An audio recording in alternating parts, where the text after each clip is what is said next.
sembah, Kau yang terindah.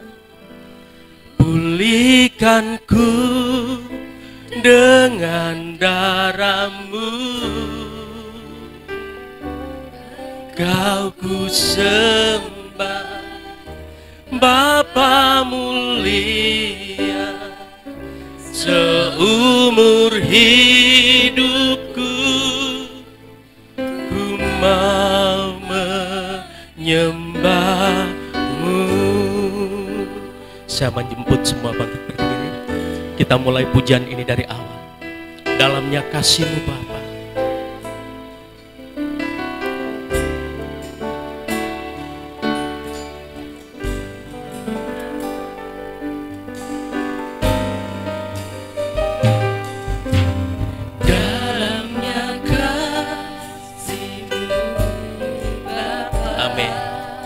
Terlebih dari segalanya,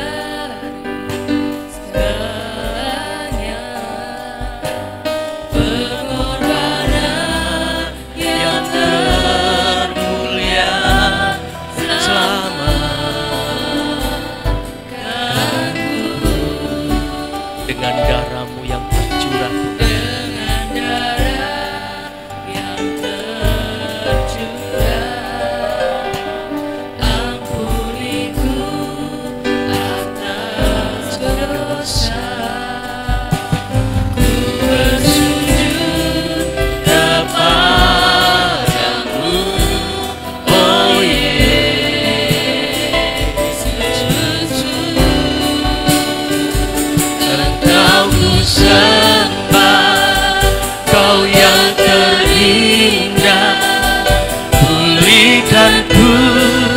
Dengan darah-Mu,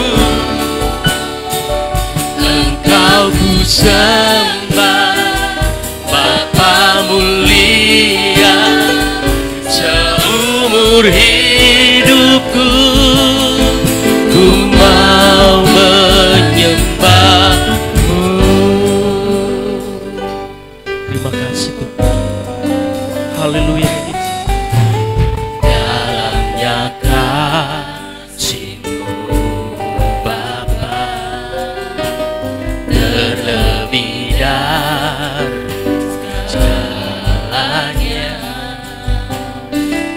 Pengorbanan yang termulia selamatkanku. Amin. Dengan darah yang tercurah, ampuniku atas dosa.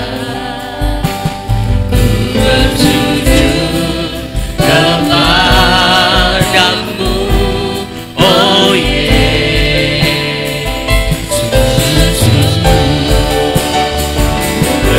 Aku sembah, Kau yang terindah. Pulihkanku dengan darah-Mu, Engkau ku sembah, Bapa mulia. Seumur hidupku ku mau Engkau sembah, Kau yang terindah. Pulihkanku dengan darah-Mu, Engkau ku sembah, Bapa mulia. Seumur hidupku ku mau menyembah, sembah, Kau yang terindah. Pulihkanku dengan darah-Mu, Engkau ku sembah, Bapa mulia.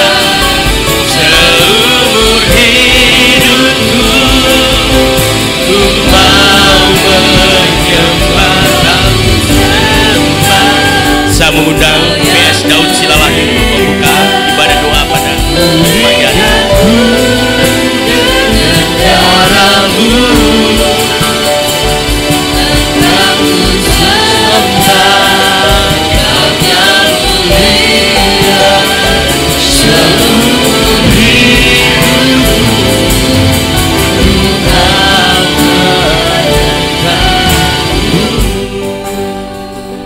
Bapak Ibu Saudara, kita akan sama-sama berdoa.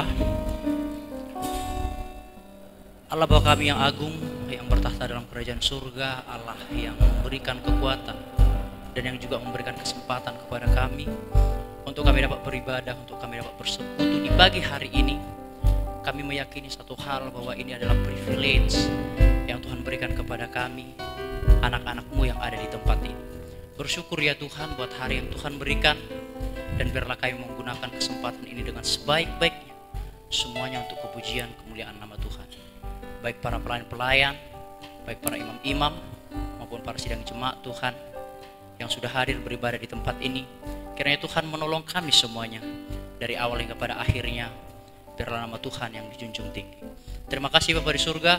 Berdoa juga bagi rekan-rekan kami yang mungkin masih dalam perjalanan. Tuhan tolong, Tuhan sertai sampai di rumah ibadah ini dengan selamat, tidak kekurangan apapun. Terima kasih Tuhan Yesus, terima kasih. Biarlah di pagi hari ini kami dapat menyediakan tanah hati yang baik untuk kami ditaburi oleh firman Tuhan yang akan menguatkan kami, menyegarkan kami, memberikan kekuatan kepada kami, dan memberikan refleksi iman kepada kami, sehingga kami mengetahui apa rencana Tuhan yang dalam kehidupan kami. Terima kasih Tuhan Yesus. Ini segenap doa kami akan memulaikan ibadah kami di dalam nama anak-Mu Yesus Kristus Tuhan kami. Puji Tuhan. Amin. Silakan duduk kembali Bapak Ibu Saudara sekalian. Terima kasih. Puji Tuhan. Terima kasih Bapak Daud Silalahi. Saya mengucapkan juga banyak terima kasih kepada saudara yang dengan kesungguhan hati mau datang pada pagi hari ini untuk beribadah kepada Tuhan. Berterima kasih juga kepada Bapak Pendeta Muda Setio Dharma dari Surabaya yang bersedia untuk membagikan firman Tuhan pada pagi hari ini. Mari kita masuk dalam pujian pertama. Kita akan masuk dalam hadirat Tuhan dengan nyanyian baru, membawa korban syukur bagi Raja kita. Satu pujian, Allah sumber segalanya.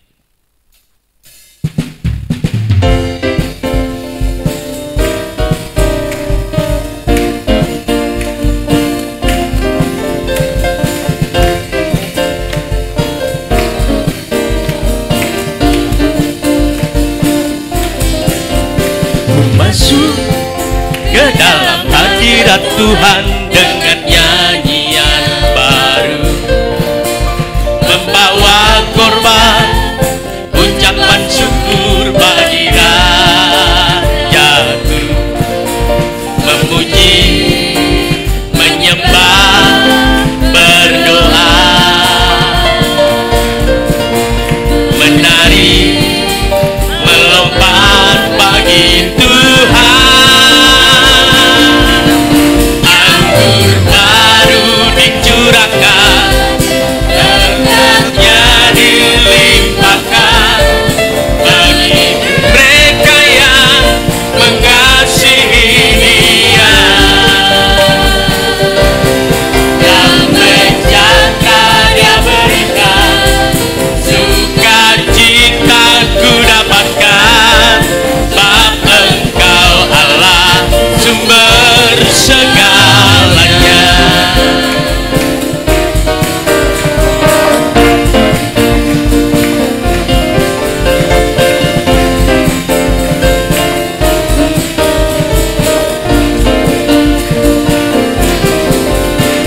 Masuk ke dalam hadirat Tuhan dengan nyanyian baru, membawa korban ucapan syukur bagi Raja, menyembah, berdoa, menari, melompat bagi Tuhan.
Buat yang mengasihi Dia, berkat-Nya dilimpahkan. Baik saudaraku yang dikasihi Tuhan, saya buka ruang kesaksian bagi saudara yang menyaksikan cinta kasih Tuhan. Namun sebelumnya, saya beri waktu buat saudara untuk mempersiapkan, dan kita akan sambung dengan pujian Ku Mau Menjadi Kuat. Kita dibentuk serupa dengan gambarannya. Kita dicipta dengan tujuan untuk menjadi saksinya, menjadi saksi Kristus, menjadi terang keselamatan bagi dunia.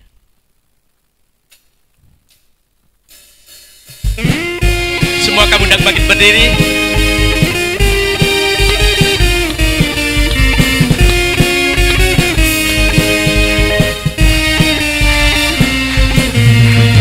Telah dibentuk serupa dengannya, dicipta dengan tujuan yang mulia, membawa terang keselamatan dunia, menciptakan kebesaran namanya, menciptakan kebesaran kuasanya. Ku mau menjadi kuat, ku mau menjadi hebat, ku mau jadi pemenang dan terang di dunia. Ku mau menjadi kuat, ku mau menjadi hebat, ku mau jadi pemenang dan terang di dunia, terang di dunia. Ku telah dibentuk serupa dengannya, dicipta dengan tujuan yang mulia, membawa terang keselamatan dunia, menciptakan kebesaran namanya, menciptakan kebesaran kuasanya. Ku mau menjadi kuat, ku mau menjadi hebat, ku mau jadi pemenang dan terang di dunia. Ku mau menjadi kuat, ku mau menjadi hebat, ku mau jadi pemenang dan terang di dunia, terang di dunia. Sekali lagi dari atas. Ku telah dibentuk, ku telah dibentuk serupa dengannya, dicipta dengan tujuan yang mulia, membawa terang keselamatan dunia, menceritakan kebesaran namanya, menceritakan kebesaran kuasanya. Ku mau menjadi kuat, ku mau menjadi hebat, ku mau jadi pemenang dan terang di dunia. Ku mau menjadi kuat, ku mau menjadi hebat, ku mau jadi pemenang dan terang di dunia. Ku mau menjadi kuat, ku mau menjadi hebat, ku mau jadi pemenang dan terang di dunia.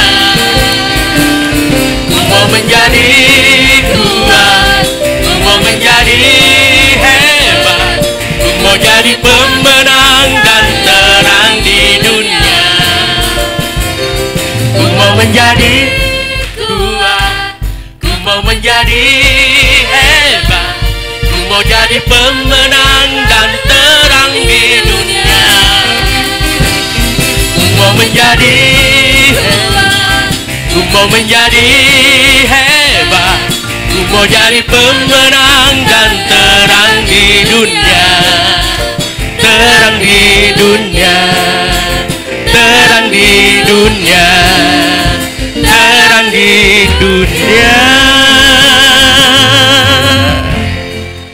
Puji Tuhan, silakan duduk. Ya, kita dicipta,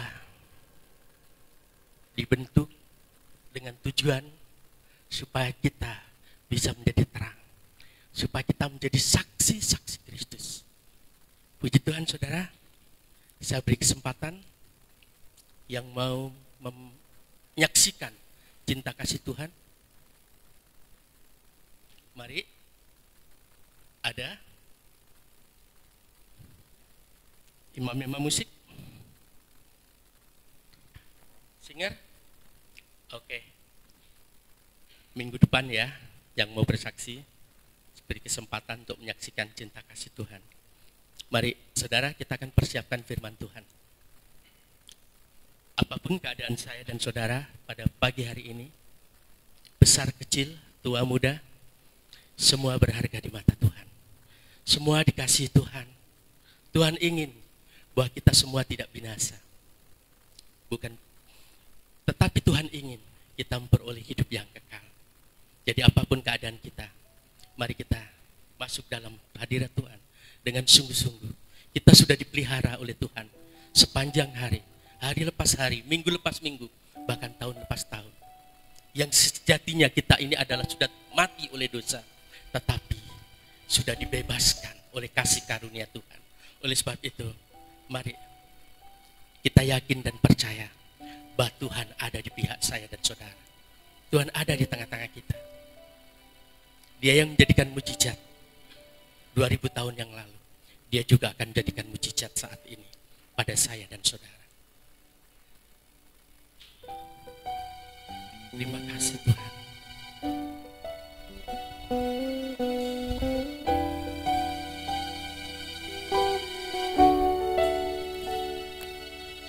Di dalam kelemahanku sempurna kuasa-Mu, hebatnya tantanganku, lebih hebat Tuhanku. Ku berserah kepadamu yang membelah laut, yang teduhkan badai, yang mustahil pun terjadi karena kuasa-Mu, yang pegang hidupku, yang buka jalan bagiku.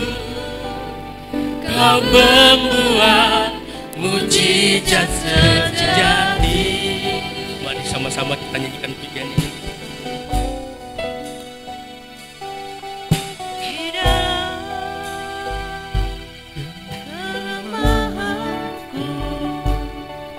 Sempurna kuasa-Mu, hebatnya tantanganku, lebih hebat Tuhanku. Ku berserah kepadamu yang membelah laut, yang teduhkan badai, yang mustahil pun terjadi karena kuasa-Mu, yang pegang hidupku, yang buka jalan bagiku. Kau pembuat mujizat sejati. Mari saya mengundang semua bangkit berdiri. Kita menyanyikan pujian ini dari awal. Di dalam kelemahanku sempurna kuasa-Mu, hebatnya tantanganku, lebih hebat Tuhanku. Ku berserah kepadamu yang membelah laut, yang teduhkan badai, yang mustahil pun terjadi karena kuasa-Mu, yang pegang hidupku,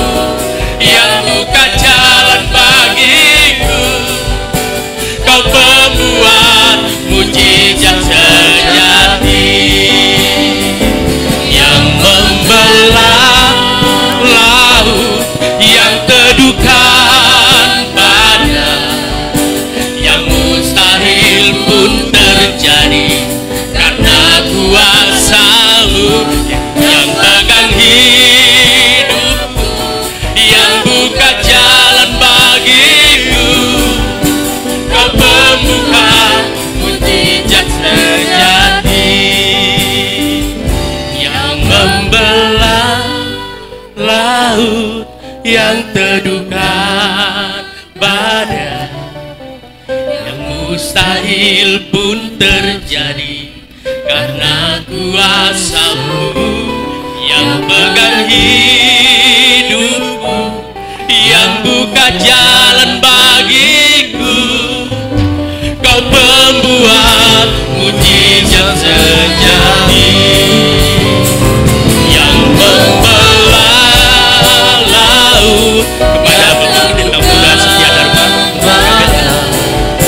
yang mustahil pun terjadi karena kuasa-Mu yang pegang hidupku, yang buka jalan bagiku. Kau pembuat mujizat sejati yang membelah laut, teduhkan badai. Kita ulang sekali lagi refrennya, backing vokal membantu. yang membelah laut, yang teduhkan badai, yang mustahil pun terjadi karena kuasa-Mu yang pegang hidupku, yang buka jalan bagiku. Kau pembuat mujizat sejati. Kau pembuat mujizat sejati. Kau pembuat mujizat sejati.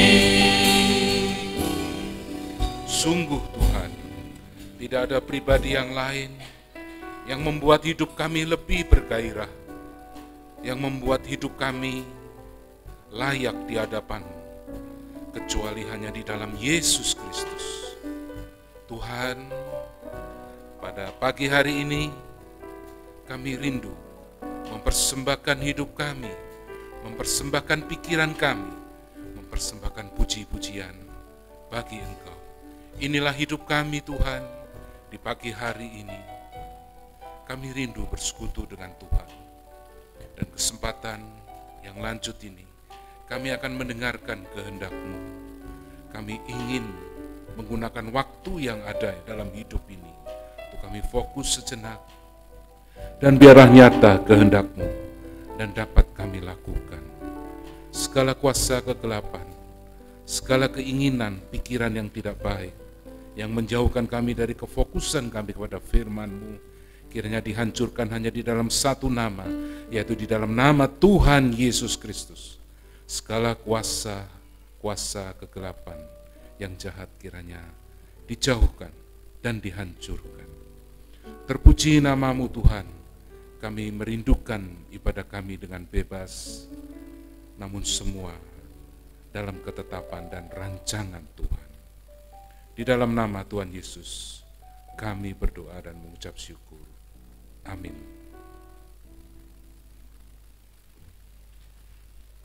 Pertama-tama bersama istri, saya mengucapkan selamat pagi dan shalom. Ya. Terima kasih atas kepercayaan yang diberikan untuk sekian kalinya oleh Bapak Ibu Gembala, Om dan Tante Yan Suatan. Ya. Mari Bapak Ibu sekalian, ada satu hal yang menurut saya orang Kristen masih bingung begitu ya. Masih bingung tentang satu hal ini, yaitu seringkali dalam keseharian kita katakan yang namanya nasib. Gitu. Nasibku kok begini ya. Ya sudah nasib lu, seperti itu. Ya. Ya, kalau saya cari nasib itu sama dengan yang namanya takdir. Ya. Sudah ditakdirkan, sudah nasib, sudah ditetapkan. Begitu ya. Kadang orang Kristen masih ada yang tidak mau memang di kalangan Kristen, terutama saudara-saudara kita yang di Protestan merasa takdir itu tidak ada. Ya, takdir itu untuk mereka yang beragama Islam. Kan kalau teman-teman yang saya yang jumpai yang masih Muslim mengatakan ya sudah takdirnya Allah gitu ya, takdir nasib gitu ya. Yang kita tahu bersama baik orang Kristen maupun orang Muslim yang ditakdirkan yang sama yaitu satu, kelahiran. Yang kedua, kematian. Kita tidak ada yang tahu kapan kita akan tutup usia. Kalaupun seorang hamba Tuhan itu tahu karena beberapa jam lagi akan dipanggil Tuhan itu, ya karena dia kedekatan dia dengan Tuhan. Begitu ya. Tapi hampir rata-rata tidak ada yang tahu. Ya. Karena memang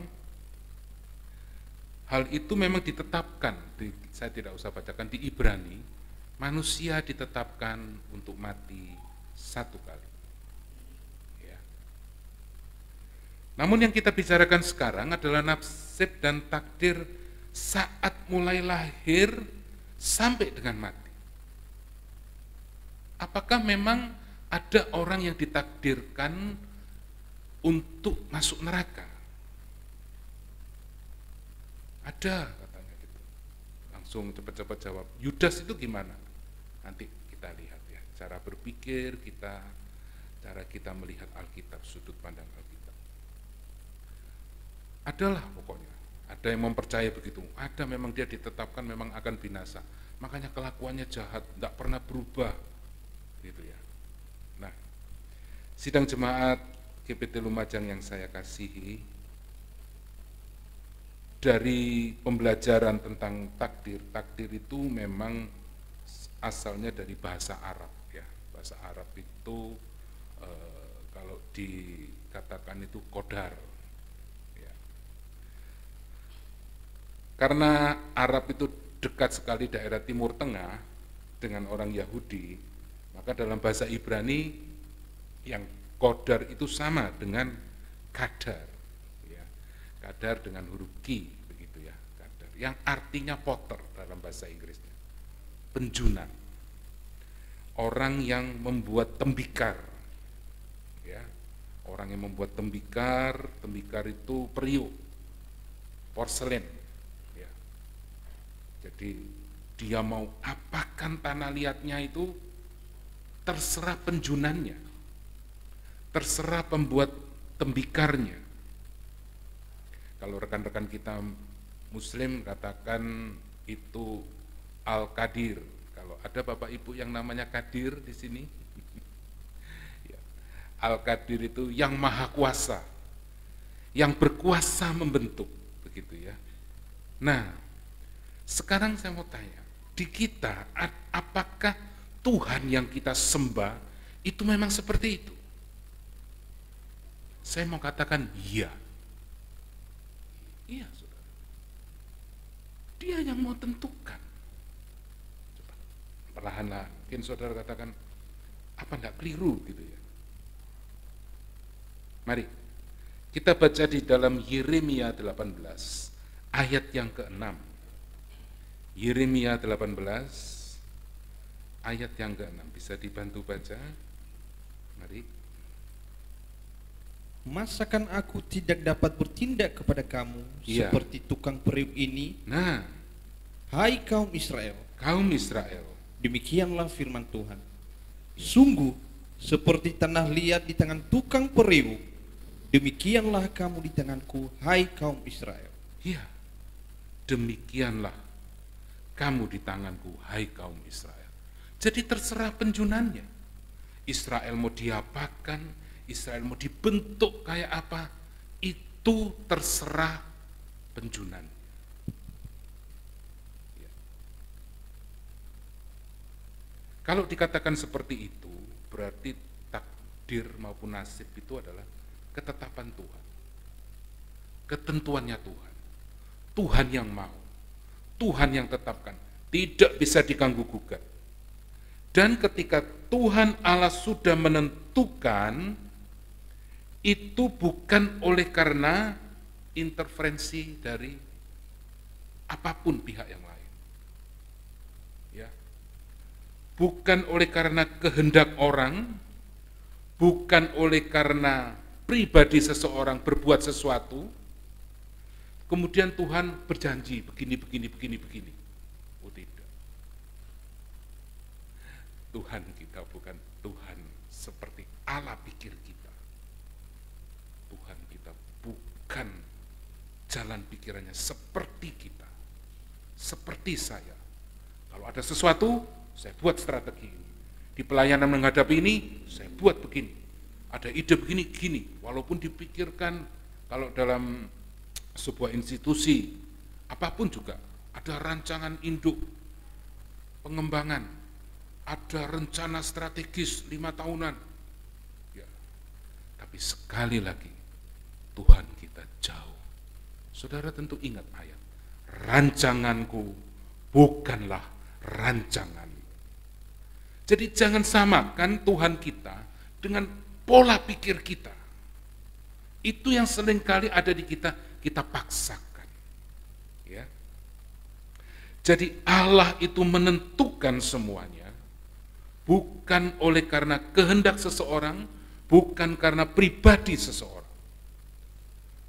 Saudara bisa tentu akan bertanya, kalau begitu Adam dan Hawa apakah memang ditentukan untuk jatuh? Kita berpikir logis menjadi seperti itu. Nah, sekali lagi saudara sudah harus pegang, rancanganku adalah rancangan kebaikan, bukan rancangan kebinasaan. Kalau kita terus berpikir seperti itu, maka lama-lama kita berpikir Tuhan kita adalah Tuhan yang ada akal licik, Tuhan yang penuh misteri. Ya, penuh misteri tapi untuk hal-hal yang positif menurut saya, hal-hal yang memberkati.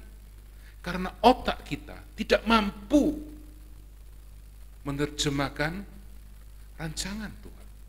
Jangankan rancangan Tuhan, Alkitab ini aja berbagai versi, ya berbagai versi pandangan, sehingga menimbulkan doktrin begitu banyak. Ya. Tapi pagi hari ini saya mau fokus kepada nasib atau takdir. Kalau gitu yang terpenting dalam hidup ini, sejak lahir sampai mati, apa yang terpenting takdir ini? Kaya, banyak duit, atau miskin, atau apa? Sidang jemaat, tidak ada yang lain kecuali yang namanya keselamatan, yang namanya hidup kekal. Tuhan sendiri katakan, untuk apa seseorang mempunyai seisi dunia, tetapi pada akhir hidupnya dia akan binasa. Satu pertanyaan yang saya ingin katakan, apakah saudara yakin kalau saudara dan saya itu kekal? Sekali kita lahir di dunia, kita itu kekal, saudara. Kematian jasmani, tubuh kita dikuburkan, tidak akan menghalangi kekekalan kita. Karena ketika kita akhir mati di sini, kita mau kekal bersama dia, atau kita kekal berseberangan bersama yang berlawanan dengan Tuhan. Itulah yang dikatakan, seperti tadi nyanyian. Tadi nyanyian mana ya? Nah, ku mau jadi kuat. Ku telah dibentuk serupa dengan dia. Kejadian 1 ayat 26 katakan manusia dicipta menurut rupa dan gambar Allah. Rupa dan gambar Allah, kalau dalam bahasa aslinya singkat aja saya katakan, bukan bicara hal fisik. Bukan bicara hal fisik. Manusia dicipta kekal adanya. Kekal kita, saudara. Tubuh jasmani boleh mati. Tapi roh kita mau kemana? Penentuannya di mana? Penentuannya di sini. Sejak lahir sampai mati. Ini yang menentukan. Bagaimana dengan takdir? Bagaimana dengan ketetapan Tuhan? Itu yang kita lihat. Itu yang kita renungkan pagi hari ini. Sidang jemaat yang dikasihi Tuhan, manusia dicipta menurut gambar dan rupa Allah. Dia diciptakan kekal. Ya. Dia diciptakan punya simpati, ada rasa, ada kehendak.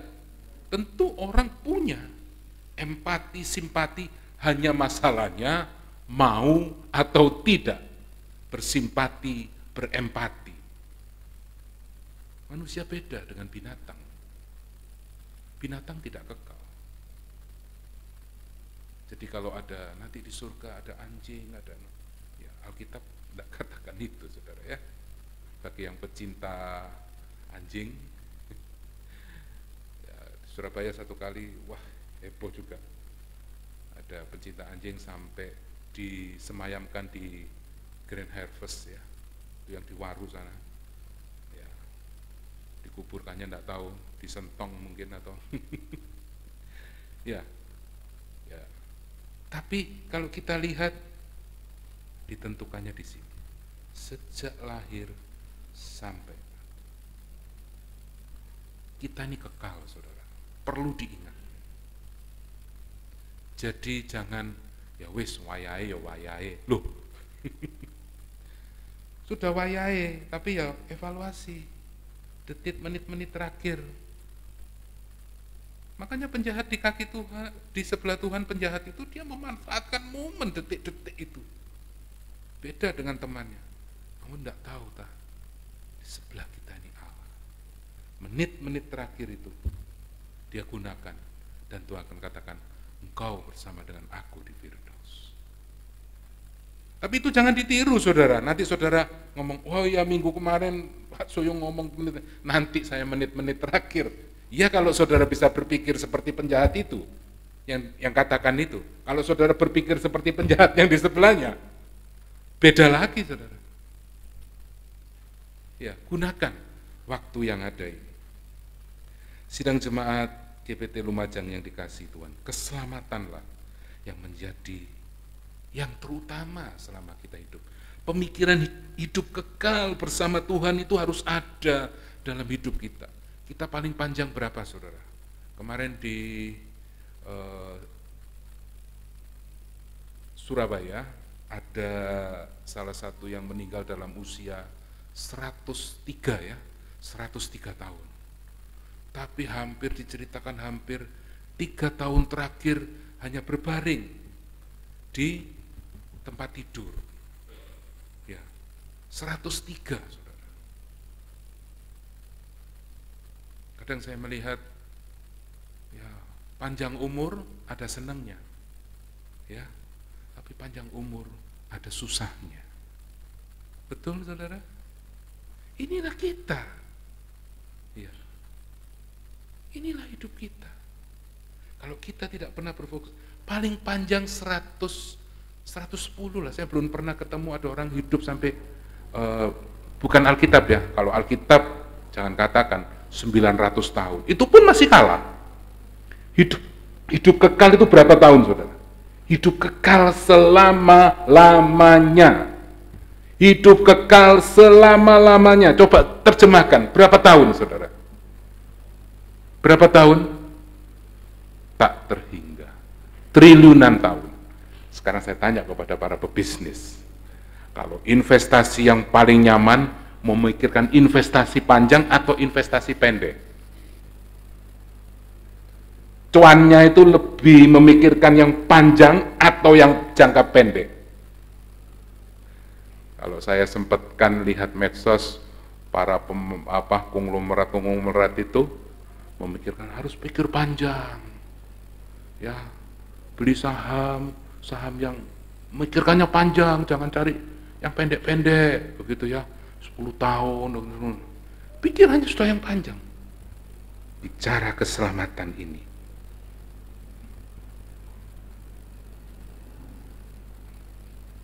yang menentukan semasa kita hidup ini.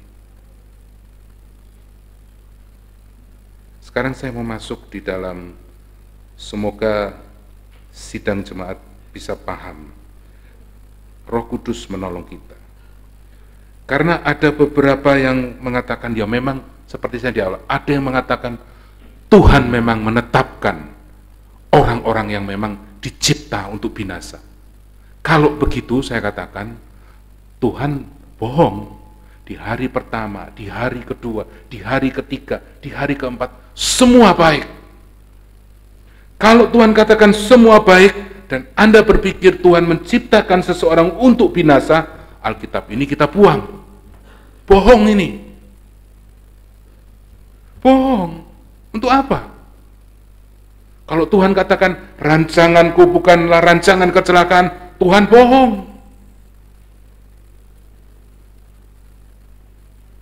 Sidang jemaat yang dikasihi Tuhan, mereka yang berpikir bahwa ada manusia yang diciptakan, saya tunjukkan satu ayat saja, ada cukup banyak, tapi saya tunjukkan Roma 8 ayat yang ke-29.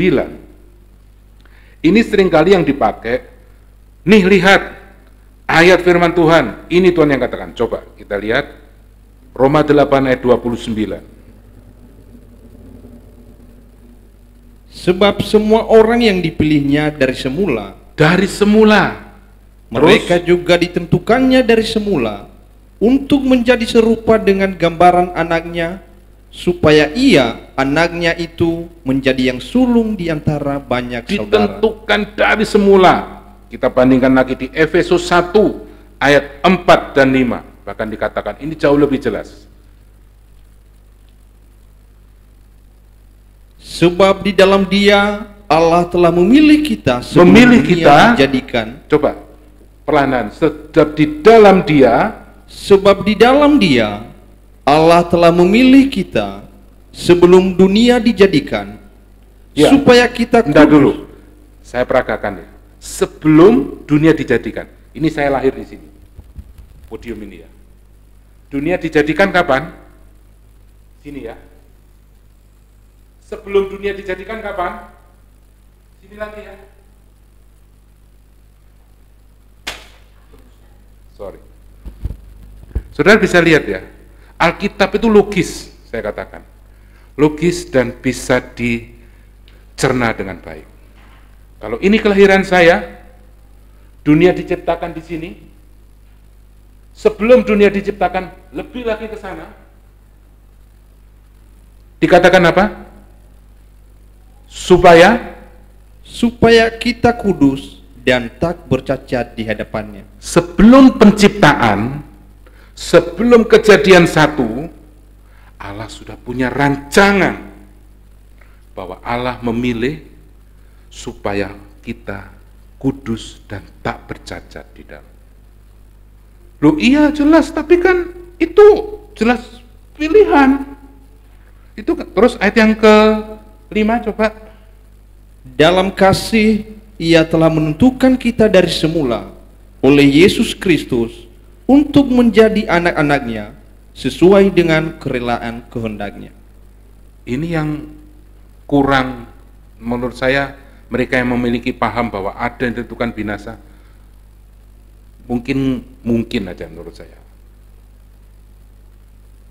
tidak teliti dengan kalimat 1 dari ayat yang ke-5 ini, dikatakan oleh Yesus Kristus.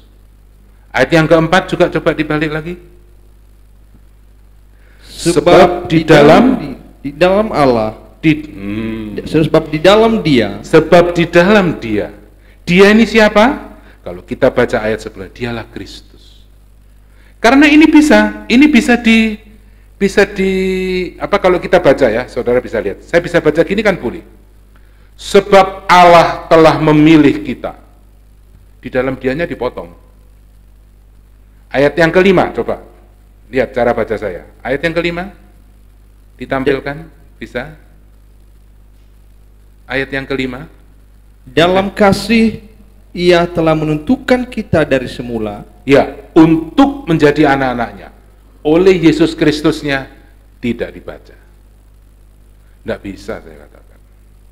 Mereka yang punya paham seperti itu, mereka kata, Allah sudah tentukan. Tidak bisa. Berarti yang namanya keselamatan, yang namanya hidup kekal itu ada peran satu pribadi, yaitu Yesus Kristus.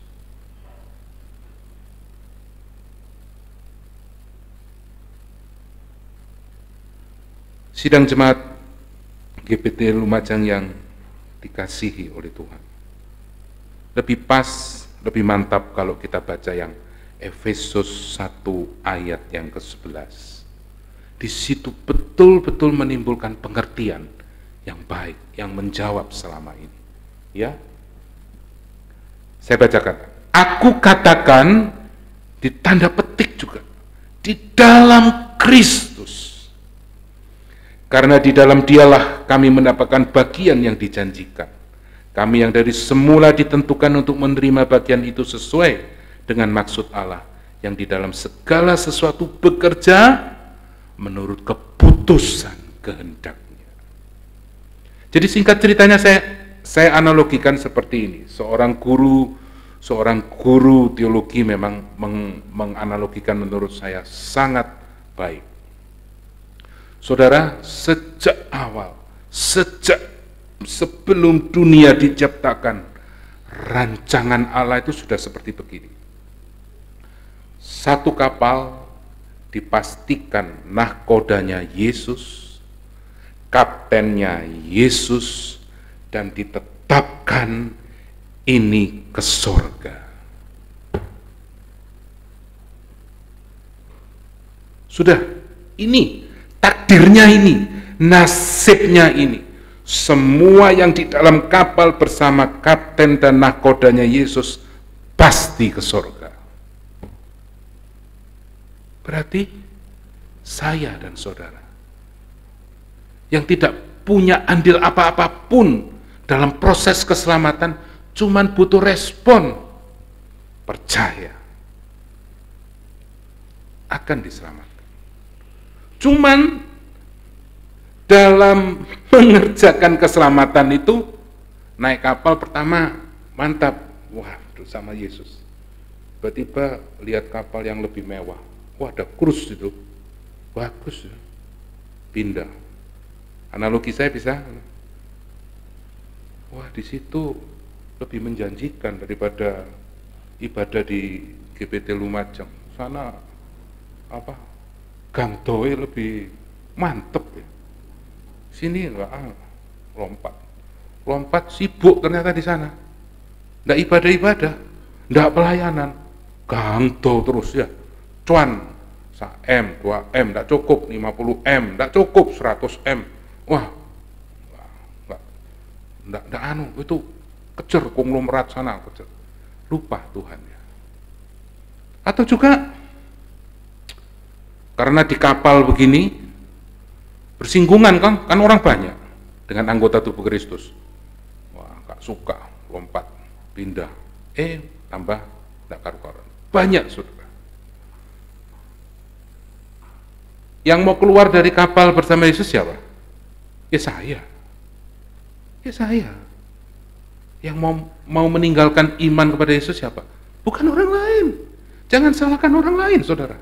Saya. Loh, kalau mau tetap, kenapa? Sudah pasti ditakdirkan. Tapi seringkali dalam perjalanan, justru kita yang mau keluar. Kita tidak mau bersama Yesus.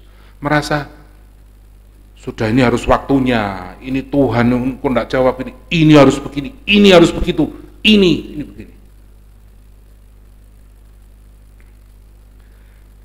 Sidang jemaat yang dikasihi Tuhan, sekali lagi, rancangan Tuhan bukanlah rancangan keburukan, bukanlah rancangan malapetaka.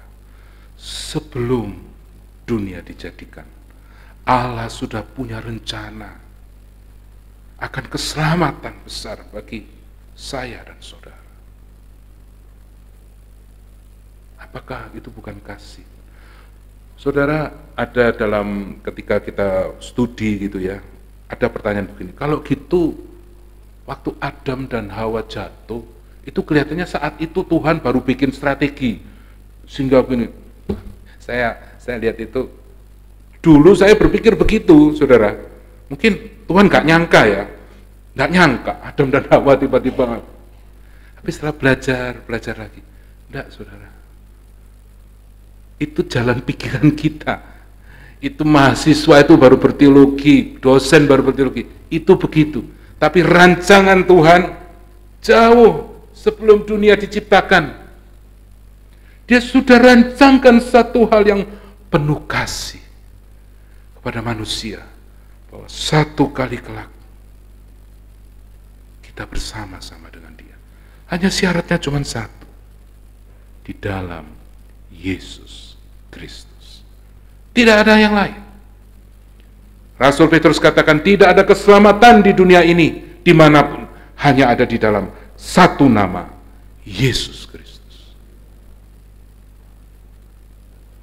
Sidang jemaat yang dikasihi oleh Tuhan, Allah itu menentukan keselamatan manusia di dalam Yesus Kristus. Namun manusia perlu merespon, menanggapi ketetapan itu, takdir itu, nasib itu dengan melaksanakan semua ajarannya.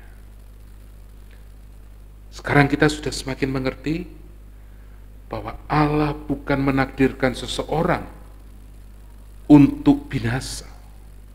Tidak. Bagaimana dengan Yudas? Yudas sendiri pun sebelum malam perjamuan, Tuhan sudah pernah katakan, anak manusia memang ditetapkan, dinubuatkan untuk menjalankan kematian itu ya, singkat cerita dengan bahasa saya ya. Tetapi sebaiknya mereka yang pribadi yang menyerahkan anak manusia itu lebih baik tidak dilahirkan. Betapa kalau itu pribadi Yesus yang ngomong seperti itu, betapa sengsaranya sebenarnya kehidupan di alam yang berseberangan dengan Yesus. Saudara, tapi kita tahu dalam cerita itu, Yudas sebelum Yesus mengatakan itu sudah 4 gulipat sebelumnya. Sudah terima duit 30 keping perak. Ya, bahkan sudah gak suka dengan apa? Tuhan diurapi kakinya. Pemborosan. Buat orang miskin kan lebih.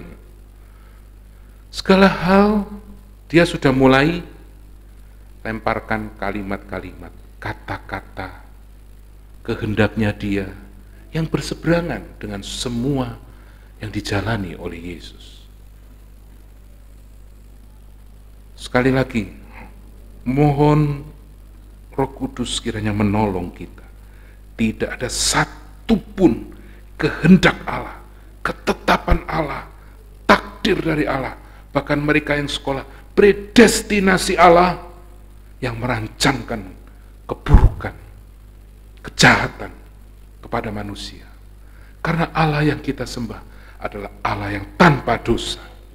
Yesus itu tanpa dosa. Dia bukan pertemuan sperma dan sel telur. Dia dikandung dari Roh Kudus. Bahkan ada satu, kemarin saya baca TikTok, terkejut juga, tapi belum terlihat. DNA kita itu ada dokter yang di sini. DNA kita itu betul kromosomnya 36? Atau saya salah? Ya, betul. Dia temukan, arkeologi dia temukan, peninggalan bersejarah, terus gimana, enggak tahu caranya, saya enggak mengerti juga, tapi sudah ribuan tahun, dia bisa ambil sampelnya. Berapa kromosomnya? 24, saudara. Beda. Dan itu tidak pernah ditemukan dalam dunia kedokteran. Saya sampai membaca itu, saya memuji Tuhan. Ya memang pembuktian perlu dibuktikan terus. Ya, manusia akhir-akhir ini selalu memakai logikanya. Logis enggak seperti begitu. Sidang jemaat yang dikasihi oleh Tuhan, mari kita baca sekali lagi Filipi 2 ayat yang 12. Filipi 2 ayat yang ke-12 dikatakan apa? Hai saudara-saudaraku yang kekasih, Ya, kamu senantiasa taat. ya, Karena itu tetaplah kerjakan keselamatanmu dengan takut dan gentar, ya, bukan saja seperti waktu aku masih hadir, tetapi terlebih pula sekarang waktu aku tidak hadir. kerjakan keselamatan. Makanya kita ini sudah diselamatkan oleh Tuhan, tapi kita perlu merespon, kita perlu mengerjakan keselamatan ini dengan takut dan gentar. Karena dalam pengerjaan keselamatan itu kita ada tantangan, saudara. Kita ada tantangan. Tantangan yang pertama, kita baca di dalam Efesus 1 ayat 14 dan 15. Dan Roh Kudus itu adalah jaminan bagian kita sampai kita memperoleh seluruhnya. Sampai kita memperoleh seluruhnya. Terus apa yang diperoleh? Yaitu penebusan yang menjadikan kita milik Allah, Ya. untuk memuji kemuliaannya. Terus ayat yang ke-15. Karena itu, setelah aku mendengar tentang imanmu dalam Tuhan Yesus dan tentang kasihmu terhadap semua orang kudus. Ya. Berarti memperoleh semuanya, percaya. Percaya kepada Yesus sampai ini. Sampai nafas hidup yang terakhir. Ketika kita percaya kepada Yesus sampai nafas kita terakhir di bumi, itu tandanya kita setia. Setia kepada Yesus. Ya, kesetiaan itu memerlukan bukti, saudara. Analoginya gini. Saudara kalau mempunyai pegawai, ya, mereka yang Bapak Ibu ya, atau siapa aja, orang lain lah, mau ninggalkan rumah, baru bekerja 1 minggu. Percaya saudara? Tidak percaya. Ada rasa khawatir. Jangan-jangan saya pergi, dia ketakutan, dia tinggalkan rumah saya, tidak dijaga. Tapi kalau saudara, ada yang membantu seperti gitu, entah itu pegawai, ini ikut saya sejak saya masih bujang sampai saya punya cucu. Saudara percaya enggak? Tutup mata saudara. Saudara mau suruh setor uang, saudara mau tinggalkan rumah, saudara taruh uang di mana-mana pun, saudara aman. Karena kesetiaannya terbukti. Kesetiaan itu ada dalam rasa, saya katakan, buah roh. Buah roh ada di dalamnya, namanya kesetiaan. Setia itu juga dapat dipercaya dalam hal-hal kecil. Bisa dipercaya dalam perkataan, bisa dipercaya dalam perbuatan. Orang yang setia, dia akan mengerjakan. Iya, ngomong iya. Bukan analoginya yang kita, saya lupa apa. Isuk dele, sore tempe. Atau kebalik saya, isuk tempe, sore dele. Bukan seperti itu. Tapi yang bisa dipercaya, sejak dia komit sejak dia komit ikut Yesus, imannya kepada Yesus tetap. Ketika dia masuk dalam kapal itu, tetap selama-lamanya sampai akhir. Apapun boleh terjadi. Goncangan ini semakin tidak karu-karuan. Entah lebih baik atau lebih buruk, kita tidak tahu. Di Surabaya sudah banyak tiap hari demo. Demonya soal yang di sana, di Timur Tengah. Ya, semakin, apalagi di negeri kita tahun depan, kalau tidak salah pas Valentine ya, pemilunya. Ini semua kita harus hadapi semua. Apapun yang terjadi, tekanan apapun, hanya iman kepada Yesus. Saya mau satu kapal, tetap nakodanya Yesus, kaptennya Yesus. Karena selagi kita hidup ini, saya masih punya keinginan daging. Karena kita masih hidup kalau dalam bahasa aslinya disebut sak. Saya masih hidup di dalam tubuh yang terlahir dalam keadaan berdosa. Ada keinginan daging, ada saudara. Keinginan. Hanya bagaimana setelah kita percaya kepada Yesus dan kita dimeterai oleh Roh Kudus, tinggal bergandengnya, berlawanannya, mana yang mau kita ikuti? Keinginan daging atau keinginan Roh Kudusnya? Seringkali dalam hidup ternyata kalau kita evaluasi ke belakang, kita banyak mendukacitakan Roh Kudus. Keinginan kita lah, keinginan daging inilah paling gampang. Hal ibadah sudah dalam hati ini digerakkan. Yuk PA, yuk datang minggu. Sik toy, sik cuane durung captio, targetnya bendino captio. Ya, sik. Ya nanti jam sudah. Rebu ya jam berapa? Jam 5. Nanti cedek Lumajang pendek sini mana sing jauh. Telat titik sik pujian 5:30 ya. 5:30 cek. Lu rutalane keliru jret jam 7. Jam 7 sik Rebu depan kan sik ada. Ya, ada aja alasannya kita, Saudara. Ada. Ya, di minggu ya gitu. Repot gini-gini apa. Ada aja. Itu dalam kita berkomunitas. Pribadi. Suruh baca Alkitab. Bagiannya pendeta. Bagiannya Jan Suwatan, nanti apa? Yang pimpin-pimpin ini. Saya perlu datang cuman lihat gitu. Tidak punya saat teduh. Padahal di hatinya sudah baca Alkitab. Renungkan. Saudara tahu kebiasaan bangsa Yahudi? Bangsa Yahudi kalau saudara baca di Ulangan 6 dah. Ulangan 6 itu baca. Bagaimana mereka harus mengajarkan kepada anaknya. Ya. Dimanapun kamu berada di perjalanan bicara, duduk, bangun tidur, mau makan, ngobrol tentang Tuhan kita. Maka dikatakan Shema Israel, dengarlah Israel, Adonai Elohenu, Adonai Echad. Dengar Israel, dengar Allah kita cuma satu. Allah yang mana ketika saat itu? Allah yang membukakan, yang tadi dinyanyikan, Allah yang membentangkan laut, yang membuka laut, dan bangsa Israel boleh menyeberang. Cuman Allah itu yang kita sembah. Dan itulah juga Allah yang kita sembah hari ini. Allah Tritunggal.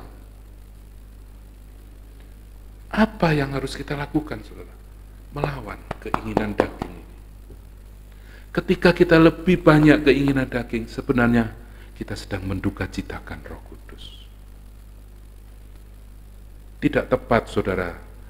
Kalau terus-terusan seperti itu, akhirnya Roh Kudus yang diam. Roh Kudus banyak berdukacita. Roh Kudus setelah kita percaya dalam Yesus, kita dimeteraikan. Roh Kudus tidak keluar dari kita. Hanya apa? Dia diam. Karena apa? Keinginan daging terus ini yang dipenuhi oleh kita. kita diamkan Roh Kudus, kita terus duka citakan. Maunya kita gini ya gini, tidak sesuai firman Tuhan, tabrak.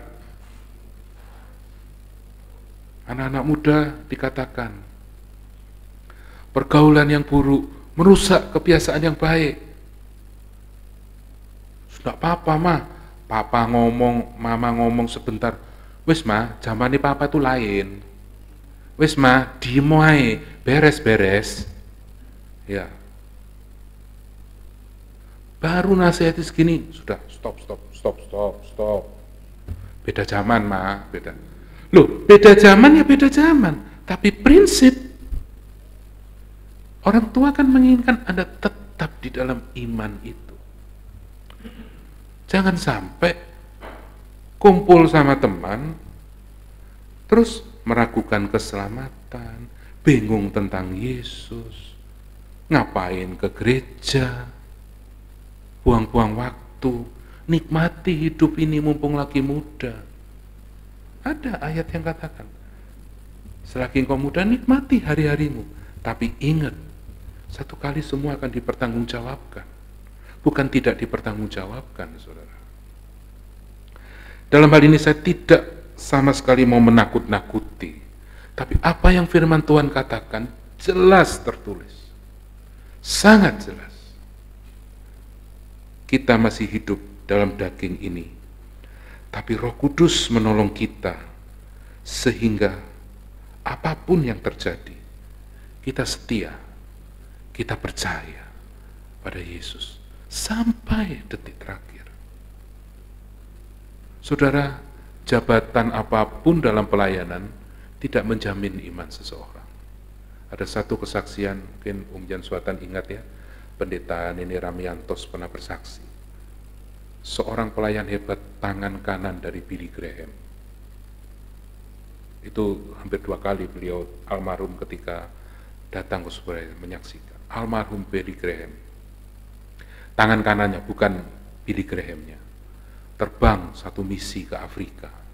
Melihat orang kurus kering mati karena kelaparan. Langsung dia, di mana Tuhan? Di mana kasih Tuhan? Kalau Tuhan itu ada, tidak akan manusia seperti ini. Itu menurut saya guru besar, saudara. Belajar studi teologinya juga mungkin jauh. Tapi ketika melihat kenyataan seperti itu, dia letakkan semua. Itu kesaksian yang saya dengar dari Pendeta Nini Ramiantos. Dan akhirnya jadi ateis. Sidang jemaat yang dikasihi oleh Tuhan, adakah kita tetap apapun yang terjadi? Bahkan saya mau katakan, guru-guru sekolah minggu sering menceritakan iman dari Sadrah, Mesa, Abednego. Sekalipun Allah yang kita sembah tidak menolong kita, kami pun tidak akan menyembah patung. Saudara, saya dan saudara harus belajar mempunyai iman sampai akhir. Apapun. Yang kedua, apa yang menjadi tantangan? Filipi 1 ayat 29 sampai dengan 30. Sebab kepada kamu dikaruniakan bukan saja untuk percaya kepada Kristus, Ya, apa? melainkan juga untuk menderita untuk Dia. Untuk menderita. Terus, Dalam pergumulan yang sama seperti yang dahulu kamu lihat padaku dan yang sekarang kamu dengar tentang aku. hal ini, surat ini ditulis oleh Rasul Paulus, tidak usah kita baca, tapi saya katakan, di Filipi 1 ayat yang ke-12, dia sedang dipenjara. Orang yang dipenjara itu, saudara, punya keterbatasan. Ya, gerak-geriknya diawasi, tidak bisa seenaknya, dikekang. Kalau Tuhan izinkan kita masuk dalam satu penderitaan, entah penderitaan itu, saudara jangan berpikir hanya ekonomi, hanya miskin, itu salah satu. Tetapi banyak penderitaan. Saudara berbuat benar dalam pelayanan, difitnah, dikata-katai, dijauhi, padahal kebenaran yang saudara lakukan. Jadi, kalau penderitaan itu yang membuat kita lompat keluar dari kapal itu lagi, saya katakan, sangat disayangkan. Sangat disayangkan. Alasannya, ya aku ikut Yesus tambah menderita. Tidak tambah begini, tidak tambah begini. Tambah sorong. Loh, kalau memang itu seizin Tuhan, untuk kita makin ditingkatkan kehidupan kerohanian kita, kita lebih dekat kepada Dia, saya mau katakan, jalani saudara. Kenapa tidak?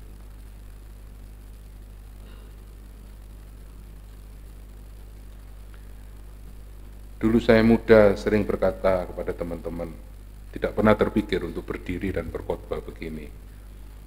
Kepinginnya punya uang banyak, pergi kemana-mana, keliling bersama keluarga, ya ke gereja ya cuma jadi pengunjung gitu aja lah. Ya. Tapi ketika membaca, bukan tidak boleh kaya saudara, jangan keliru ya saudara. Bukan tidak boleh kaya, tapi berapa banyak Alkitab ini kalau saudara baca, justru kekayaan itu berpotensi, saya katakan berpotensi membuat orang jauh dari Tuhan. Contoh, yang Tuhan minta pemuda yang kaya, Ananias Safira gara-gara mati karena yaitu kekayaan. Banyak contoh saudara. Bukan tidak boleh kaya, silakan. Kalau kaya dipakai Tuhan untuk memuliakan nama Tuhan, justru ketika saudara kaya, saudara tambah dekat sama Tuhan, indah saudara. Indah. Saya tidak sedang mengajarkan untuk kita menderita bodoh-bodoh begitu ya. Tidak. Di dalam 1 Petrus tidak usah kita baca, tapi penjelasan kalau kita menderita karena perbuatan dosa, yaitu konsekuensi. Adam dan Hawa diusir sama Tuhan. Adam dan Hawa itu saudara diciptakan itu kekal. Kekal. Ya coba ya sedikit untuk taman. Mana buktinya? Ya, coba semoga saya mendapatkan.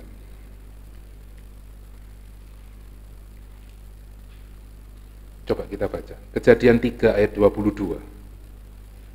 Kejadian 3 ayat 22. Berfirmanlah Tuhan Allah, Ya, sesungguhnya manusia itu telah menjadi seperti salah satu dari kita, tahu tentang yang baik dan yang jahat. ya, Maka sekarang jangan sampai ia mengulurkan tangannya dan mengambil pula dari buah pohon kehidupan itu dan memakannya sehingga ia hidup untuk selama-lamanya. Tuhan tidak izinkan Adam dan Hawa setelah makan buah itu tetap hidup di sana. Ya, di ayat 22, jangan sampai ia mengulut dan makan buah kehidupan itu, memakannya dan hidup untuk selama-lamanya. Karena sudah berdosa, tidak bisa di situ. Maka harus keluar. Seandainya Adam dan Hawa tidak makan, dia akan kekal, saudara. Oleh sebab itu, karena dia sudah makan, maka ada batasan-batasan. Tapi apakah sekali lagi rencana itu, istilah saya, baru hari itu Tuhan buat saat Adam dan Hawa makan? Tidak, saudara. Efesus tadi katakan, jauh sebelum dunia dijadikan. Kita tidak nyampe, saudara. Kadang saya pikir ketika belajar membaca Alkitab, tidak nyampe pikiran kita, tidak nyampe. Hanya apa? Rasa syukur pada Tuhan yang begitu baik bagi kita. Kenapa? Allah itu kasih adanya. Apa yang diperbuatnya itu kasih, saudara. Jadi kalau kita tadi katakan penderitaan karena kita berbuat dosa, tidak, bukan seperti itu yang dimau. Tapi penderitaan oleh karena memang kita berbuat sesuatu yang benar, kita diizinkan menderita. Sebenarnya disitulah pengikutan kita, tanda pengikutan sudah benar. Dan kita sedang satu kapal bersama dia menuju ke surga. Ada lagi yang ketiga, tantangan yang ada. Yudas ayat 3 dan 5 sampai ke 5. Saudara-saudaraku yang kekasih, sementara aku bersungguh-sungguh berusaha menulis kepada kamu tentang keselamatan kita bersama, Iya, aku merasa terdorong untuk menulis ini kepada kamu dan menasihati kamu, supaya kamu tetap berjuang untuk mempertahankan iman yang telah disampaikan kepada orang-orang kudus. iya, Sebab ternyata ada orang tertentu yang telah masuk menyelusup di tengah-tengah kamu, yaitu orang-orang yang telah lama ditentukan untuk dihukum. Mereka adalah orang-orang yang fasik, yang menyalahgunakan kasih karunia Allah kita untuk melampiaskan hawa nafsu mereka, dan yang menyangkal satu-satunya penguasa dan Tuhan kita Yesus Kristus. Tetapi sekalipun kamu telah mengetahui semuanya itu dan tidak meragukannya lagi, aku ingin mengingatkan kamu bahwa memang Tuhan menyelamatkan umatnya dari tanah Mesir, namun sekali lagi membinasakan mereka yang tidak percaya. iya. Ada penyalahgunaan anugerah Allah. Makanya ada kalimat mereka yang menyatakan punya pandangan bahwa ada orang yang akan binasa. Mereka mengatakan once saved, always saved. Sekali selamat, tetap selamat. Saudara, sekali selamat tetap selamat, itu kalau cara pandang kita saya katakan keliru. Keliru. Tetapi sekali selamat, tetap selamat, itu dari cara pandang Allah, tepat. Karena sampai hari ini, keselamatan itu masih digaungkan oleh Allah. Belum berhenti. Keselamatan. Sekali selamat, sekali percaya Yesus, kamu akan selamat. Tapi kamu harus merespon. Dalam merespon itu macam-macam orang-orang kita, dengan ala pikiran kita, dengan segala keinginan kita, dengan segala keinginan daging kita. Sidang jemaat yang dikasih Tuhan, makanya ada yang namanya hyper grace. Dia katakan, pokoknya sudah percaya Tuhan, aku mau berbuat apa saja. Ya, di kitab Yudas ada menyalahgunakan kasih karunia, menyalahgunakan anugerah Tuhan. Perlu kita jaga. Ya, karena banyak sekali contoh-contoh di Alkitab, mereka yang awalnya bersungguh-sungguh dalam Tuhan, tapi akhirnya juga meninggalkan Tuhan. Ya, salah satunya Yudas. Di waktu Rasul Paul juga dikatakan Demas sudah tertarik kepada dunia. Sidang jemaat yang dikasihi oleh Tuhan, keselamatan, sekali lagi, keselamatan itu kita tidak punya andil. Tidak ada andil satu kali pun. Kita cuma diberi gratis, free. Sampai ke surga, naik kapal, tidak bayar. Tidak bayar. 1 sen pun tidak ada. Kita punya kontribusi apa dalam keselamatan itu? Kita hanya perlu merespon. Nah, dalam merespon itu, kita mau setia sampai akhir. Penderitaan apapun, kita tetap setia. Dan kita tidak menyalahgunakan kesempatan itu. Ya, kita tidak menyalahgunakan anugerah yang sudah Tuhan berikan. Dan yang terakhir kita baca di dalam Efesus 4 ayat yang ke-14.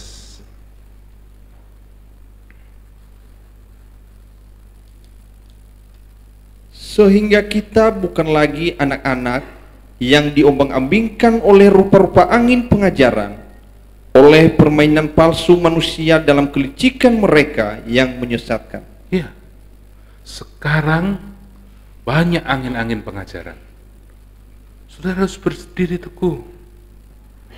Saya pikir bukan hanya di Surabaya, di Jakarta atau di mana. Ya, karena kita terbantu oleh teknologi dan kita bisa lihat lewat YouTube. Ya, pengajaran yang menyatakan Yesus adalah pelaksana keselamatan. Kalau Yesus melaksanakan pelaksana keselamatan, tapi dia bukan Allah, itu melenceng, saudara. Ya, saya tidak perlu menyebutkan namanya, saya yakin saudara tahu semua. Ya, tapi itu jelas melenceng. Ya, sangat melenceng. Kalau kita tidak mengakui bahwa Yesus adalah Tuhan dan Juru Selamat kita, terus kita mau akui model apa? Mau akui yang mana? Karena dalam berbagai hal, Yesus sendiri menyatakan, dia ada sebelum Abraham ada. Ya, dia satu dengan Bapa. Ya, dan diakui oleh Bapa sendiri ketika Yesus dibaptis. Inilah anak yang kukasihi. Dan setiap kali baptisan disebutkan 3 pribadi itu. Apa jalan pikir apa? Kadang saya tidak mengerti seorang hamba Tuhan ini, mungkin terlalu logika ke depannya yang dikedepankan. Tapi jelas sekali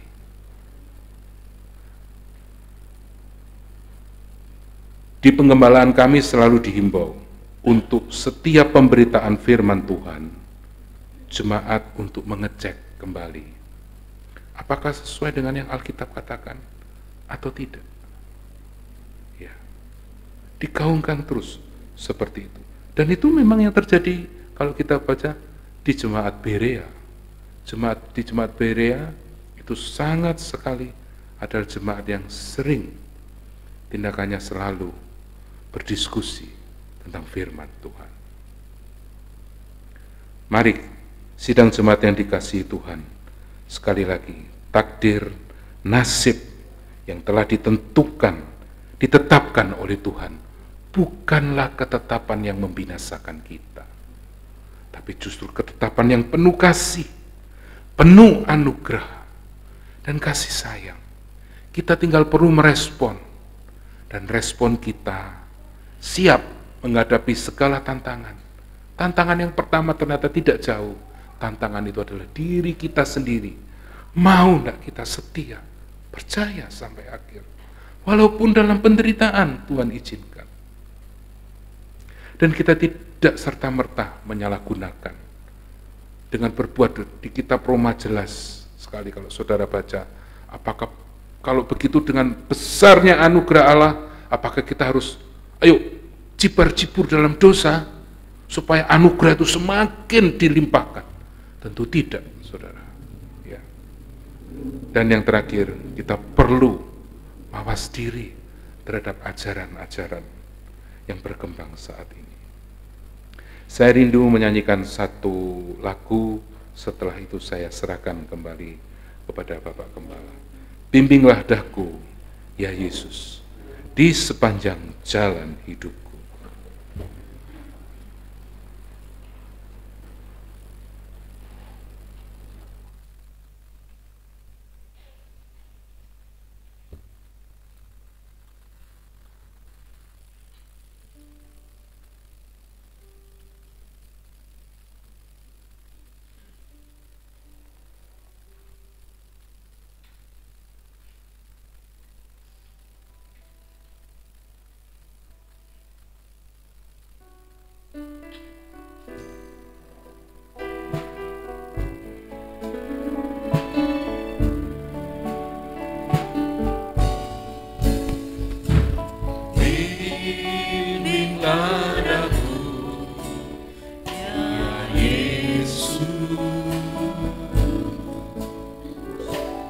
di sepanjang jalan hidupku.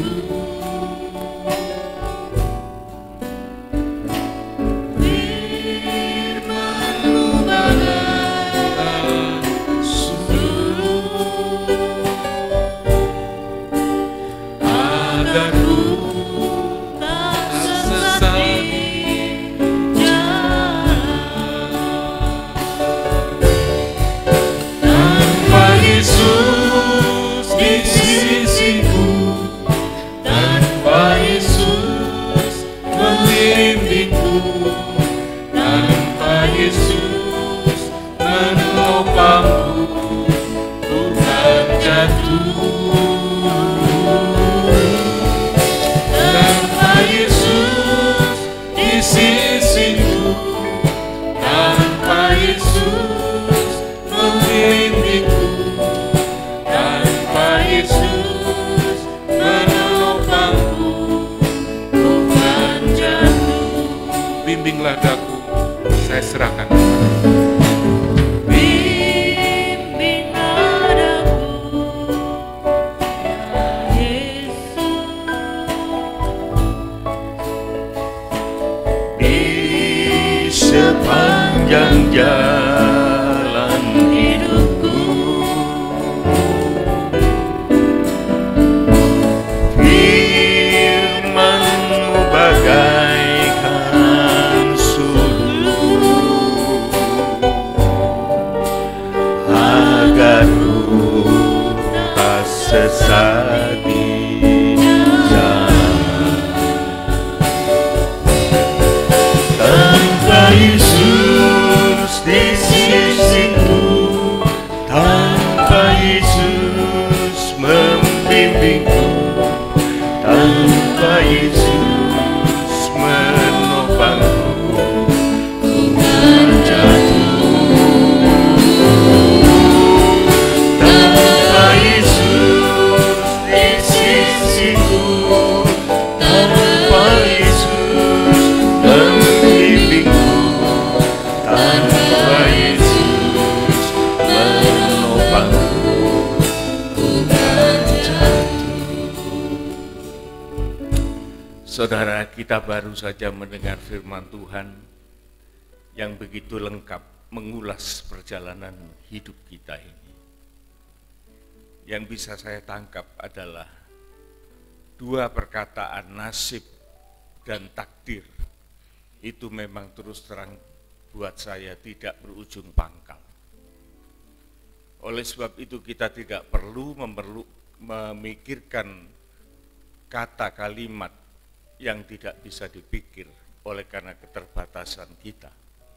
Tetapi Tuhan tunjukkan kepada kita untuk merespon suatu tindakan bahwa kita mau masuk ke dalam kapal yang disediakan oleh Allah untuk menuju kekekalan.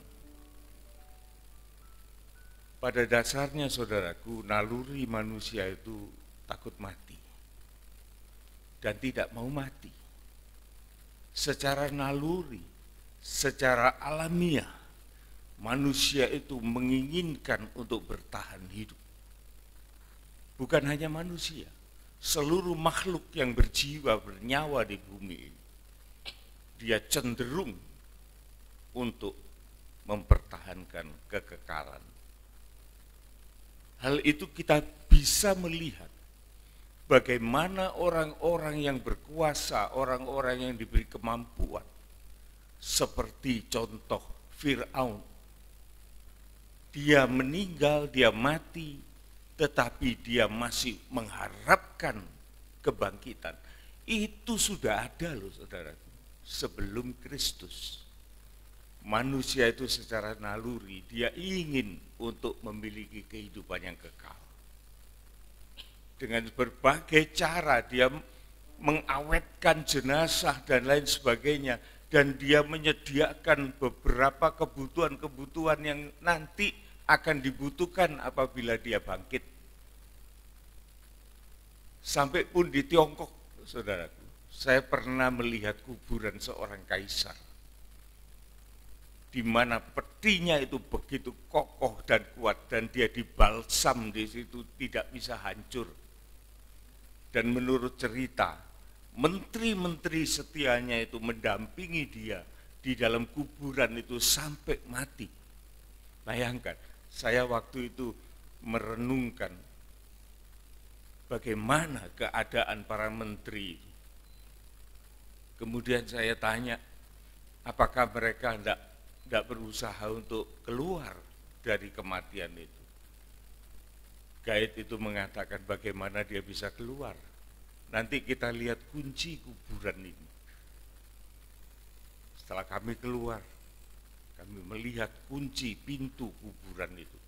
Begitu berat dan besar, berton-ton beratnya.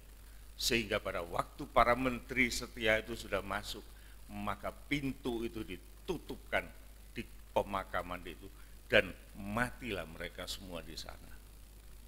Tetapi mereka punya naluri untuk hidup di dalam kekekalan. Tapi nyatanya kan tidak bisa, saudaraku. Tetapi hebatnya kita punya janji dari Allah. Kita akan dikembalikan habitat kita sebagai manusia-manusia rohani yang dilahirkan kembali oleh Allah kita. Sehingga kita memperoleh hak kehidupan kekal itu kembali dalam kehidupan kita. Ini suatu kesempatan, saudaraku, yang harus kita respon dengan baik. Tuhan mengembalikan kekekalan itu, saudaraku. Di sini harus kita waspada. Kekekalan yang kita peroleh di depan itu kekekalan bersama dengan siapa? Responnya kepada siapa? Respon kita kepada kasih karunia Allah. Kasih karunia Allah itu adalah Kristus Yesus yang mengembalikan kehidupan kekal kita berada di dalam kerajaannya. Hidup kekal itu tidak bisa hilang, saudaraku. Dia nempel terus. Baik mereka yang berbuat dosa, maka mereka juga harus melanjutkan kehidupan kekalnya untuk mengalami penderitaan. Ada dua kehidupan kekal, saudara. Yang satu adalah ke surga. Ada kehidupan kekal kita di dalam api neraka. Rancangan Tuhan itu rancangan yang terbaik. Kita menyerahkan nasib kita, takdir kita kepada rancangan Tuhan. Ingat, saudaraku, firman Tuhan tadi mengatakan bahwa Allah itu bukan Allah yang reaktif. Kalau kita begini, Allah akan begitu. Kalau kita begono, Allah akan begini. Enggak, saudaraku, Allah itu bukan layangan yang kita tarik ulur. Allah itu punya rancangan yang tetap, bahkan dikatakan sebelum bumi ini ada. Bagaimana kita mengubah rancangan Allah? Tetapi yang jelas, saudaraku, Allah itu memberikan kesempatan untuk kita yang berubah. Bagaimana kita bisa berubah? Oleh karena kita diberi hak pilih dengan bebas. Itu adalah respon kita, saudara. Melalui Yesus Kristus, Tuhan Allah memberi kesempatan untuk kita merespon semuanya melalui kasih karunia. Selagi kita diberi masa hidup sementara di bumi ini. Ini tidak berakhir, saudaraku.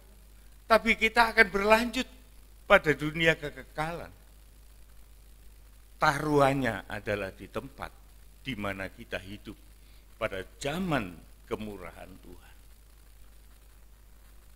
Kita tidak panjang, saudaraku. Paling banter 100 tahun katanya. Tapi sebagai manusia saya 75 ini aja sudah mikir-mikir.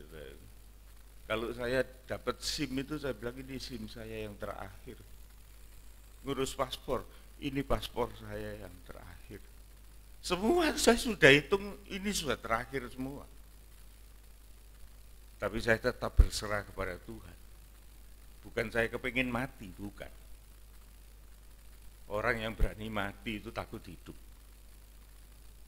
Tetapi kita seharusnya berani hidup menghadapi segala tantangan atas respon kita kepada Tuhan. Dan kita jalani bersama dengan Tuhan. Wah, berat. Roh Kudus akan menolong segala ketidakmampuan kita. Tidak ada perkataan tidak mungkin, tidak bisa, berat dan lain sebagainya. Oleh karena Allah tidak melepaskan kita seorang diri, tetapi Roh Kudus dijanjikan adalah roh penolong kita yang akan mengingatkan, akan memberikan kekuatan kepada kita dan memberikan hikmat kepada kita. Oleh sebab itu, saudaraku, pesan firman Tuhan yang saya tangkap hari ini ialah jangan sia-siakan kesempatan hidup di bumi ini. Oleh karena ada kehidupan kekal dan di dalamnya ini ada sukacita surgawi apabila kita mengikutkan diri kita kepada Kristus Yesus sebagai kasih karunia Allah yang diwujudkan di bumi ini. Gangguan, godaan, segala risiko di mana-mana terjadi, saudaraku. Apa saudara bilang hanya anak-anak Tuhan yang dapat risiko? Enggak, saudaraku. Semua itu dapat risiko yang sama. Tetapi puji Tuhan, oleh karena risiko kita ini bukan risiko yang sia-sia, tetapi memiliki suatu nilai kekekalan yang luar biasa. Seringkali kita mau mengetahui rancangan Tuhan, ya memang tidak bisa, saudaraku. Oleh karena ciptaan tidak mungkin melampaui pemikiran Sang Pencipta. Tetapi kita juga nggak boleh pasif. Oleh karena Sang Pencipta itu memberikan rencananya itu di dalam firman Tuhan kepada kita. Lah kalau kita tidak membaca kan salahnya sendiri. Tapi kalau kita membaca, kita tidak ngerti. Loh, Roh Kudus itu memberi pengertian kok. Sehingga kita tahu rencana Allah. Tidak seperti apa yang disaksikan tadi. Seorang tangan kanan dari Billy Graham. Itu betul loh, saudaraku. Kadang-kadang saya itu mikir, kalau saja saya melihat ada anak kecil atau orang tua nyabrang, ada mobil lewat, orang ini jelas ya tidak tahu keadaan sekelilingnya. Apa saya biarkan? Ya wis ketabrak, karena gitu. Paling enggak saya akan teriak-teriak. Kalau mampu saya seret. Tetapi seringkali kita melihat, Allah itu kok gitu sih? Ada orang yang lahirnya kayak gitu, ada orang yang susahnya kayak gitu. Nah ini bisa menggoda hati loh, saudaraku. Nah ini kalau kita tidak merespon rencana Allah di dalam firman Allah, kita tidak tenang tuh, saudara. Bisa-bisa kita akan mundur. Saya pribadi juga berpikiran gitu, saudara. Kalau saya lihat ada orang mau celaka, masa saya biarkan? Paling enggak saya tarik. Kenapa Tuhan biarkan itu celaka? Sebetulnya Tuhan tidak membiarkan. Tetapi Tuhan mau menyatakan kebebasan hak pilih manusia itu sampai di mana itu adalah kasih karunia Allah. Ya. Kita nyanyikan lagi kur tadi.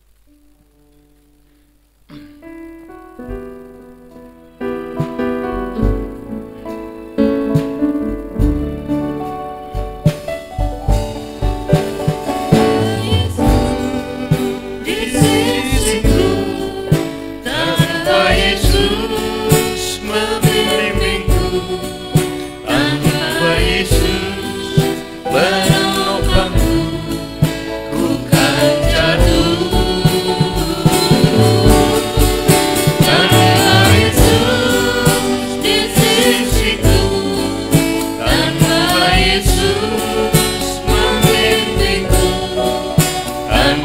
Yesus menopangku, bukan jatuh. Kita bangkit berdiri. Tanpa Yesus di sisiku, tanpa Yesus membimbingku, tanpa Yesus menopangku, bukan jatuh. Tanpa Yesus di sisiku, tanpa Yesus membimbingku, tanpa Yesus menopangku, bukan jatuh. Tuhan, ucapan-ucapan kami di dalam nyanyian ini merupakan suatu pengakuan bahwa kami membutuhkan kasih karunia Allah.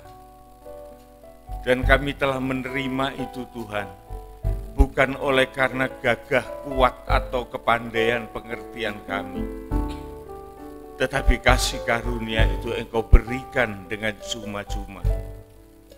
Oleh karena tidak ada sesuatu pun dari kami yang dapat menebus kasih karunia itu, tetapi justru kasih karuniamu itu menebus segala cacat celah dan dosa serta hukuman kami.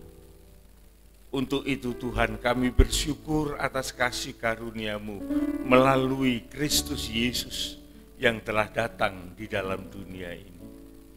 Kami berpaut kepadanya Tuhan. Tidak ada juru selamat yang lain selain Kristus Yesus yang telah Engkau berikan kepada kami. Yang telah mati melaksanakan kasih Allah itu di atas Golgota.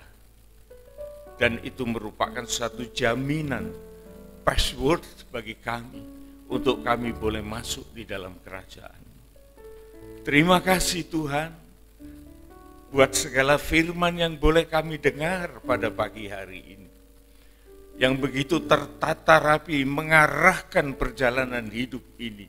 Dan bagaimana pikiran-pikiran kami yang liar boleh ditundukkan oleh karena kasih karunia-Mu. Dan kami digairahkan untuk membaca, mengenal akan rencana Tuhan di dalam firman-Mu. Sehingga iman kami bertumbuh dan berbuah-buah di dalam pengharapan serta pekerjaan-pekerjaan kasih yang telah Engkau sediakan bagi kami. Terima kasih Tuhan buat hamba-Mu yang telah menyampaikan kebenaran firman ini.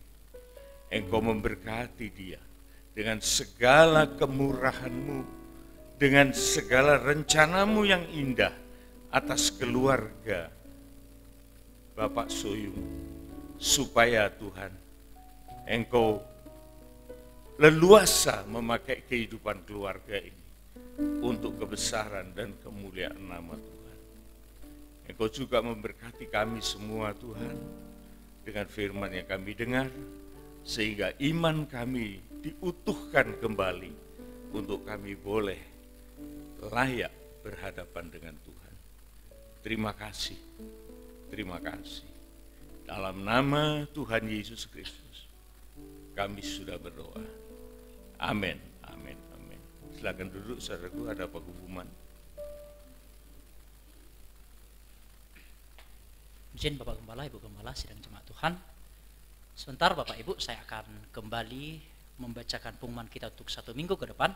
Tidak ada perubahan di dalam jadwal-jadwal ibadah yang sudah kita sepakati, baik itu ibadah doa jam 5.30 pagi, ibadah PA jam 5 sore, ibadah kaum muda jam 5.30 sore, dan juga ibadah raya jam 8 pagi, serta ibadah sekolah minggu jam 4 sore. Tidak ada perubahan, semua berjalan seperti biasa. Hanya saja Bapak Ibu, hari Sabtu, saya dan rekan-rekan yang lain sudah kembali, atau 1 bulan ini sudah membuka kembali untuk bagaimana anak-anak dari Bapak Ibu Saudara sekalian untuk latihan musik. Kemarin hari Sabtu sudah banyak anak-anak dari Bapak Ibu datang, dan saya melihat beserta juga rekan-rekan yang ada banyak potensi-potensi dari anak-anak dari Bapak Ibu dalam bermain musik. Biarlah semuanya diregenerasi, semuanya untuk kepujian kemuliaan nama Tuhan. Dan juga Itu semua adalah karunia yang Tuhan berikan, sehingga itu harus kita upgrade selalu. Demikian pengumuman. Jadi bagi Bapak Ibu yang memiliki anak-anaknya, monggo silahkan jam 9 sampai jam 12 kami siap sedia untuk mengajar anak-anak Bapak Ibu Saudara sekalian. Pengumuman selanjutnya yang akan saya bagikan, berdoa bagi yang berulang tahun Bapak Ibu. Bapak Denny dari GPT Jatiroto, gereja cabang kita yang berulang tahun. Jika menonton, menyaksikan live streaming ini, selamat ulang tahun Tuhan memberkati dalam segala hal. Berdoa juga bagi saudara kita yaitu Ko Sony, pemain biola kita, yang juga memang dari kemarin Ko Sony bilang kurang fit badannya, dan kita akan doakan bersama-sama supaya Tuhan pulihkan. Setelah ibadah ada latihan paduan suara, dan bagi Bapak Ibu yang ingin latihan paduan suara, monggo pintu kesempatan selalu terbuka untuk kita kembali melayani Tuhan bersama-sama. Dan yang terakhir Bapak Ibu, terima kasih kami sampaikan yang sebesar-besarnya kepada Bapak Pendeta Muda Dr. Setio Dharma Kusuma yang selalu memberikan refleksi iman kepada kami. Terima kasih Pak, mohon bimbingan dan arahannya selalu, dan kiranya Tuhan memberkati dalam kesehatan keluarga dan pelayanannya yang ada di Surabaya. Tuhan Yesus memberkati kita semua. Dan Bapak Ibu jangan lupa jaga kesehatan, jangan lupa minum air hangat, jangan lupa selalu semangat, jangan lupa juga untuk selalu berdoa dan semangat dalam melayani Tuhan. Tuhan Yesus memberkati kita semuanya. Mari kita akan bangkit berdiri bersama-sama dan kita akan menerima doa berkat dari Bapak Gembala kita. Sekali lagi saya mengucapkan terima kasih untuk keluarga dari Bapak Pendeta Muda Setio Dharma yang telah berkenan untuk berbagi berkat di dalam gereja ini. Puji Tuhan. Sekali lagi saya kenalkan, beliau ini sebetulnya memang berasal dari gereja ini. Pada masa kecilnya beliau adalah murid sekolah minggu. Beberapa guru yang sudah senior masih beribadah di tempat ini. Dan beliau ini tumbuh, terus tumbuh, sampai beliau mencapai karir sebagai seorang rektor di Sekolah Tinggi Teologi di Surabaya. Dan beliau juga tetap melayani Tuhan di mana beliau dibutuhkan. Terima kasih Pak Suryo. Tuhan memberkati. Dan kemudian kita juga berdoa untuk Bapak Denny yang ada di Jatiroto yang berulang tahun, dan juga untuk Saudara Sony, pemain biola kita yang mungkin kurang fit, terganggu kesehatannya, kita doakan. Tuhan, sekali lagi kami datang di hadapan-Mu sebelum kami meninggalkan tempat ini. Kami doakan Tuhan bagi mereka yang telah disebutkan namanya dengan segala kebutuhan yang mereka butuhkan saat ini. Biar kiranya Tuhan Engkau memberikan segala berkat-Mu di dalam bentuk apa saja, kesehatan, kekuatan, sukacita, pengharapan dan kasih, Engkau anugerahkan kepada mereka yang membutuhkannya. Kami tidak dapat menyebut nama secara lengkap di sidang jemaat ini, tetapi Engkau mengenal mereka satu persatu, dan Engkau mengenal mereka lebih daripada mereka sendiri mengenal tentang dirinya. Oleh sebab itu Tuhan, kami bawakan mereka semua di dalam doa ini.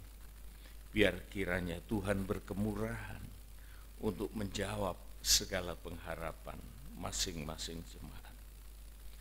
Terima kasih Tuhan, buat kesempatan kami boleh mendengarkan firman-Mu. Boleh kami manfaatkan waktu yang ada untuk bersama-Mu di dalam ibadah ini. Dan Engkau sudah memberkati kami dengan kelimpahan, dengan pengertian akan rencana Tuhan yang indah di dalam kehidupan ini. Terima kasih Tuhan. Saatnya kami akan terpisah dengan satu dengan yang lain. Tapi kami mohonkan berkat-Mu menyertai kami semua.